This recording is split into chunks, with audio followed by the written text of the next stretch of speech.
मैं बदन हूं, नहीं मैं कोई जख्म हूं। छोड़े, जो भी हूं मैं फर्क पड़ता नहीं।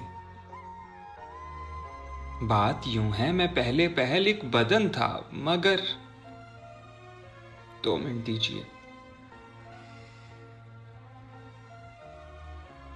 कहाँ था मैं?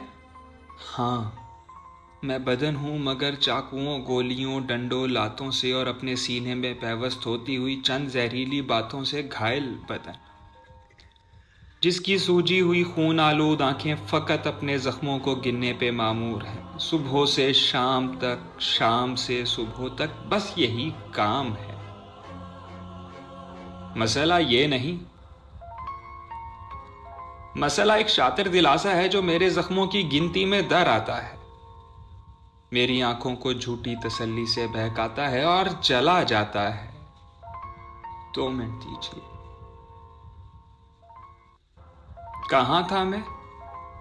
हाँ, मैं बदन हूं, नहीं मैं कोई जख्म हूं। छोड़ें, जो भी हूं मैं फर्क पड़ता नहीं। बात यूं है मैं पहले पहल एक बदन था,